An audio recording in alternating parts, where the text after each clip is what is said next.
All India radio और राजसभा के analysis में आप सबों का स्वागत है।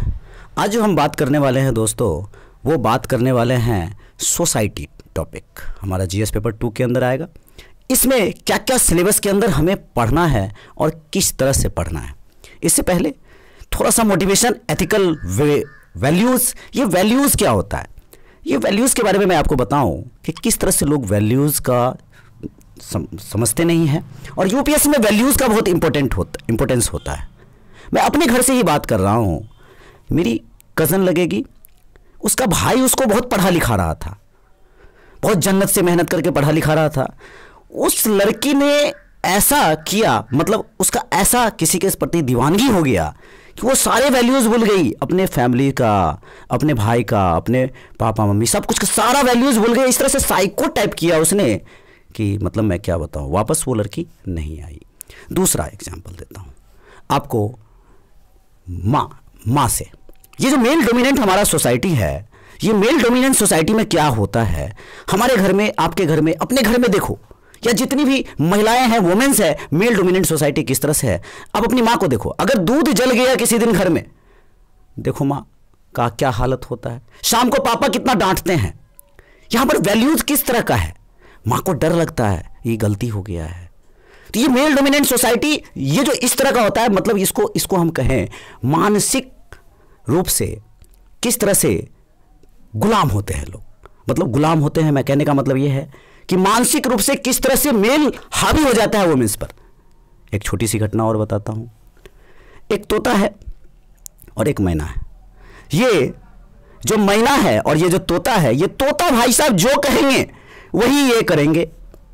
अरे भाई साहब, ये जो मानसिक रूप से ये जो गुलामी, मतलब अभी इस उम्र में, इतना समय में अगर ये बात नहीं समझ में आ रहा है मानसिक रूप से किस तरह से आपको आगे जाना है, अपना दिमाग लगाकर, अपने आप को संयम में रखकर, आप इस बात को समझने का प्रयास कीजिए कि मानसिक प्रताड़ना, मतलब मेल डोमिनेंट सोसाइटी में आपको अगर आगे बढ़ना है तो इनको पीछे छोड़ना होगा।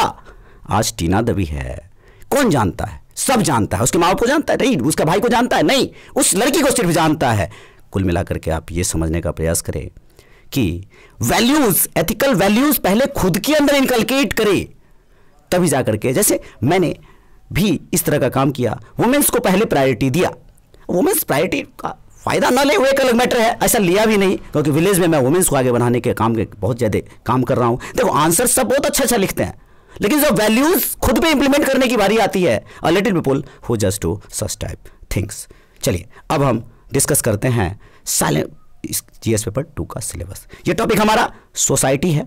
सोसाइटी में देखो रोल ऑफ वुमेन, पहले तो ये बता दूं 50 से 80 मार्क्स करीब करीब आपका ये यहां से पूछा जाता है।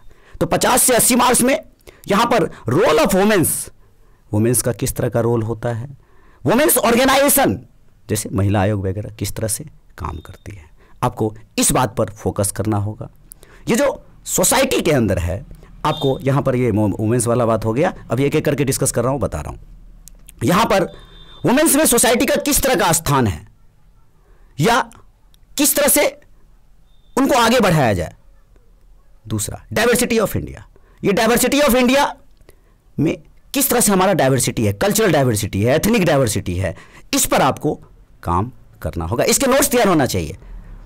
नेक्स्ट आपको वुमेन्स से रिलेटेड कुछ इशूज की बात करें तो उसके क्या इशूज है, पॉपुलेशन से किस तरह से होता है चीज़ें, SC ST की वुमेन्स का क्या इशूज है।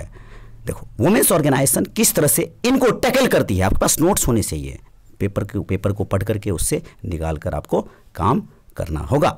नेक्स्ट यहाँ पर फिर यहाँ ये तो बता दिया मैंने। नेक्स्ट पॉवर्टी में क्या है कि किस तरह से पॉवर्टी बढ़ रही है, किस तरह से पॉवर्टी घट रही है, सरकार ने क्या प्रोग्राम बनाया है और किस तरह से सरकार की कोई नीति है और इसकी एफिशिएंसी क्या है, किस तरह से इसको कम ज़्यादा किया जा सकता है, इन सब को आपको तैयार करना पड़ेगा।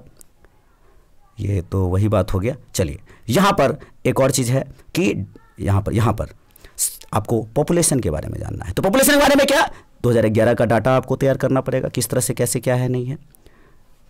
एक बार एसोसिएटेड इश्यूज में ज्वाइंट फैमिली के बारे में यूपीएससी ने पूछ लिया, तो इस पर भी विचार आपको, देखो वैसे GS4 के अंदर आएगा, लेकिन यहां पर भी आपको जोड़ करके आपको नोट्स तैयार करके रखने हैं। एक बार यूपीएससी ने वुमेन्स को लेकर के फेमिनाइजेशन से लेकर चीजें पूछ ली। चलिए नेक्स्ट बात करते हैं इसके अंदर और क्या है। ये तो वही हो गया, पैट्रियार्की, सेक्स, ST हो गया, ठीक है। यहाँ पर आइए, यहाँ पर ये वही चीज़ हो गया, ये यहाँ पर नहीं है।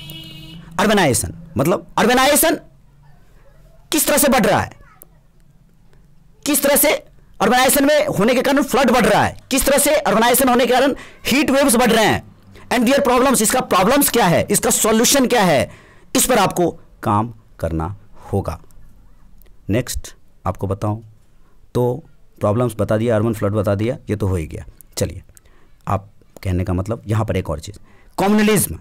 कम्युनलिज्म सांप्रदायिकता मतलब इससे पहले सोशल इंपावरमेंट। सोशल इंपावरमेंट किस तरह से होना चाहिए, समाज किस तरह से आगे बढ़ेगा। कम्युनलिज्म, कम्युनलिज्म का मतलब हो गया सांप्रदायिक रूप से किस तरह से चीज़ें होती हैं, आपको इसके ऊपर काम करना होगा। और उसके बाद जो है यहाँ पर आप देखोगे रीजनलिज्म, सेपरेट स्टेट की हमेशा मांग होती है, क्यों होती है, किस कारण से होती है, इसके ऊपर आपको काम करना पड़ेगा। और सेकुलरिज्म के कॉन्सेप्ट पे आपको काम करना पड़ेगा। उसके बाद आप क्या कहते हैं, और कुछ है क्या, सोशल एम्पावरमेंट साइंस, ये हो गया, फिजिकल ज्योग्राफी, ये रीजनलिज्म नहीं, ये सारी बातें होगी। रीजनलिज्म, सेकुलरिज्म, डेक्टर नहीं, यहाँ पर कुछ नहीं, यहाँ पर कुछ नहीं। मतलब कहने का मतलब ये है आपको कम्युनलिज्म पे काम करना पड़ेगा, रीजनलिज्म पे काम करना पड़ेगा, और आपको पॉपुलेशन पे काम करना पड़ेगा, कम्युनलिज्म पे काम करना पड़ेगा। अर्बनाइजेशन किस तरह से हो रहा है, डेवलपमेंटल इशूज़ में देखो, डेवलपमेंटल इशूज़ में यहाँ पर पूछ लिया, एस्पायरेशनल डिस्ट्रिक्ट जो बनाया गया है किस तरह से डेवलप करेगा, आपको इसके प्रॉब्लम्स, इसके इशूज, मतलब कुल मिलाकर के आप सोसाइटी को समझो, ये सोसाइटी क्या है, क्या यूपीएससी की डिमांड है। ग्लोबलाइजेशन हो रही है तो ग्लोबलाइजेशन से, माइग्रेशन से इंडिया को फ़ायदा हो रहा है, इंडिया को नुकसान हो रहा है, इन सब चीज़ों को आपको टैकल करना पड़ेगा, तब जाकर आप यूपीएससी के मेंस के क्वेश्चन को टैकल कर पाओगे। तो आज के डिस्कशन में इतना ही था, मिलते हैं नेक्स्ट वीडियो में। Thank you.